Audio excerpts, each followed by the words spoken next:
Olá, meu amigo da TV Novo Tempo, você do programa Reavivados por Sua Palavra, que acompanha através da internet no canal do YouTube.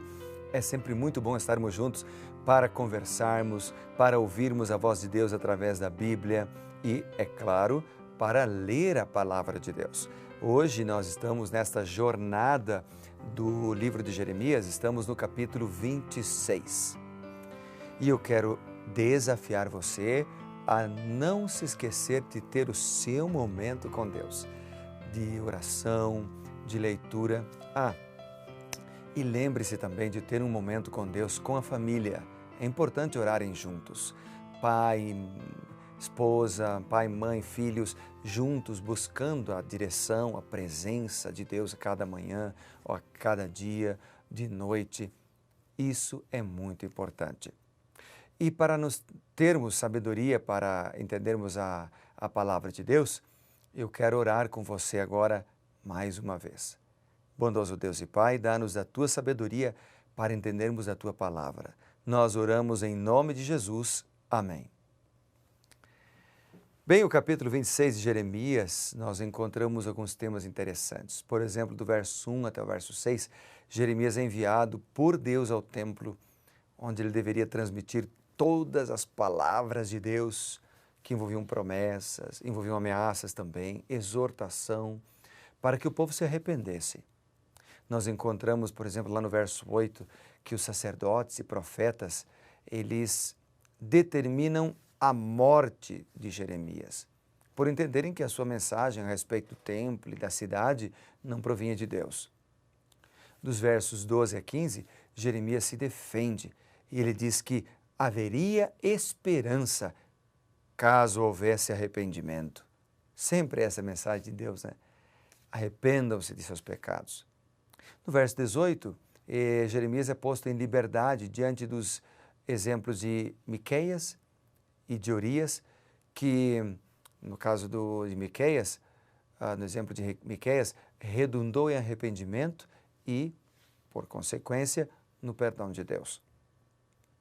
O capítulo finaliza, então, informando que Jeremias foi protegido e ele foi salvo da morte pela influência de um senhor chamado Aicão. Bem, aqui está um esboçozinho, uma vista geral deste capítulo, que é o capítulo 26 de Jeremias, né? Aqui Jeremias é ameaçado de morte, mas Jeremias também é preservado pelo Senhor. Deus cuida dos seus filhos. Deus cuida de cada um de nós. Este capítulo deve ser estudado junto com o capítulo 7, porque ambos eles falam do sermão corajoso que Jeremias pregou no templo. A mensagem de Deus é para que o profeta fale tudo quanto Deus lhe mandar. Jeremias não alterou a mensagem, mesmo correndo risco de morte.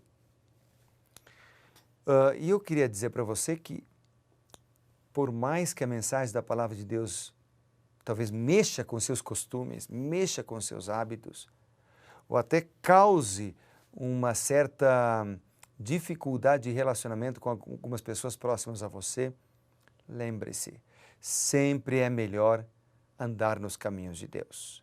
Sempre.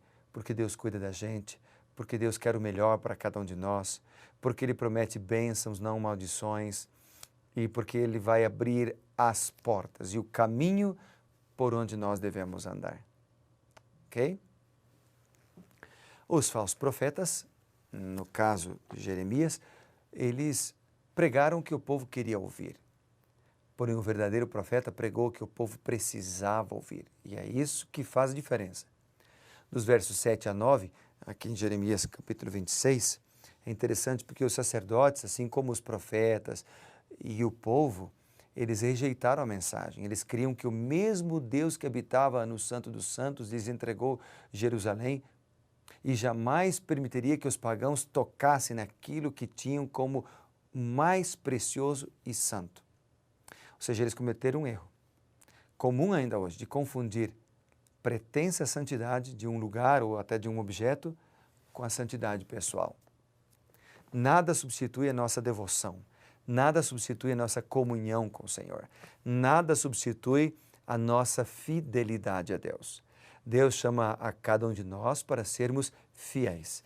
Deus chama a cada um de nós para sermos íntegros. Deus chama cada um de nós para devolvermos a Deus aquilo que lhe pertence. Deus chama cada um de nós para entregar a Ele os nossos dons, os nossos talentos, os nossos recursos. Mas, acima de tudo, Deus chama cada um de nós para entregarmos a Ele o nosso coração, a nossa vida. Aqui em Jeremias capítulo 26, versos 12 e 15, Jeremias se defende. Ele diz: o Senhor me enviou.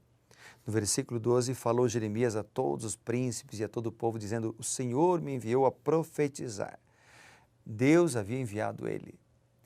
E aí no verso 13 ele diz: agora, pois, emendai os vossos caminhos, ou seja, corrijam os vossos caminhos e as vossas ações, ouvi a voz de Deus. Aqui está um grande apelo do profeta e de Deus para cada um de nós também hoje, não somente para aquele povo, mas para nós. Ouvir a voz de Deus. Cada vez que a gente lê a Bíblia, cada vez que a gente faz um estudo bíblico, cada vez que a gente toma uma decisão, e talvez hoje você precise tomar uma decisão, Deus está chamando você, Deus está tocando no seu coração, Deus está tocando na tua vida nesse momento, dizendo: filho, ouça a minha voz. Quando nós ouvimos a voz de Deus, nós somos ricamente abençoados. Eles estavam, o povo, os profetas falsos, estavam em perigo e Jeremias queria salvá-los. A mensagem do verso 15, por exemplo, é que se o povo matasse, eles seriam culpados de sangue inocente. Prefiro ser um servo fiel morto a ser um servo infiel vivo. Essa era a mensagem de Jeremias. E essa deve ser a nossa mensagem também. Preciso ser um servo fiel morto do que um servo infiel vivo. Porque a infidelidade gera condenação, mas a fidelidade gera bênçãos para esta vida e para a vida eterna. Fatores que colaboraram para a libertação do profeta em Jeremias 26. Versos 16 e 17 diz que os príncipes alegaram que ele não era digno de morte. Ele tinha falado em nome de Jeová. E isso alterou a decisão do povo, que até então concordava com a morte do profeta. Dos versos 17 e 19 aqui, você vai ver que os líderes desafiaram o povo a aprender com os sucessos e os fracassos do passado. No verso 24, aparece a figura de um senhor chamado Aicão. Aqui diz o seguinte, verso 24.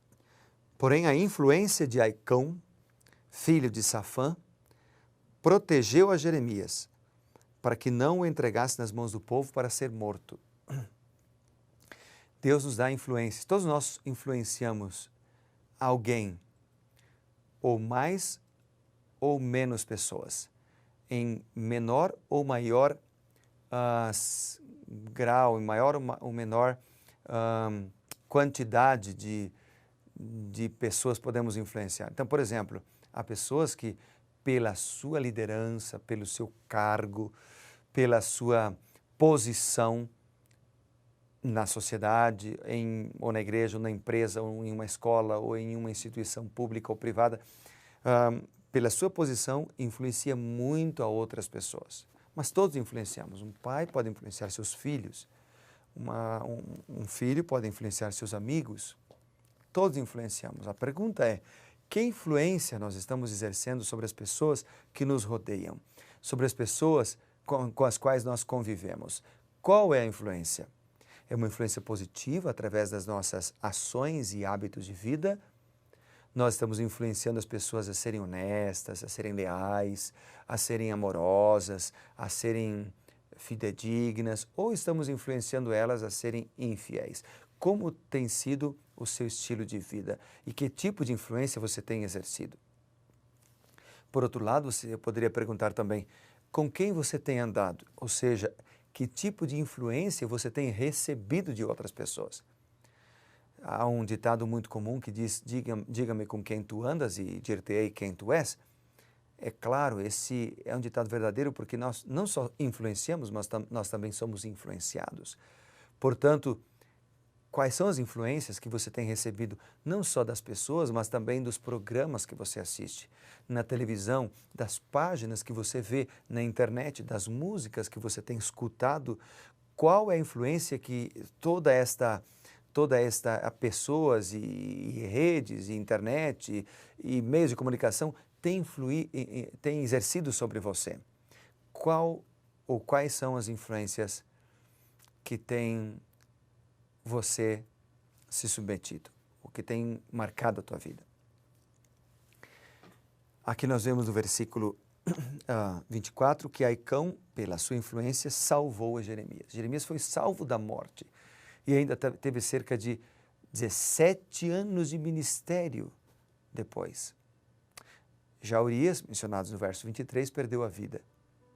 Nossa fidelidade a Deus pode nos levar até mesmo a perder a vida. Mas nenhuma tribulação, angústia, perseguição, perigo, espada pode nos separar do amor de Cristo e nos afastar da vida eterna. Romanos 8:38 fala sobre isso. Não podemos nos encontrar escondidos atrás de uma capa de religiosidade. Todos um dia compareceremos diante do tribunal daquele que tudo vê, tudo julga corretamente. Então, sejamos fiéis. O mesmo Deus que profere os juízos, Ele também apela para que nos arrependamos, para que confiemos que seu maior anseio é transformar a maldição em bênção. Os fracassos, querido, os fracassos, as vitórias relatadas na palavra de Deus devem nos ajudar a discernir entre o que é certo e errado. Então, estudemos a Bíblia, busquemos nela a orientação para as nossas decisões. No caso de Jeremias, aqui 26, os líderes mostra o fracasso dos líderes, né? Os líderes em qualquer posição não devem ignorar o peso da sua influência. Veja que o mesmo povo que, por indução dos sacerdotes e profetas, concordava com a morte do profeta, logo estava do lado dos príncipes, absolvendo ele. Então, nós temos influência como líderes e precisamos de Deus receber forças para termos uma influência positiva. Vamos orar por isso? Querido Deus, dá-nos sabedoria para que sejamos líderes e homens e mulheres de Deus e possamos influenciar positivamente as pessoas. Nós oramos por isso, em nome de Jesus. Amém. Deus te abençoe, querido. Grande abraço, seja revivado por sua palavra. Até mais.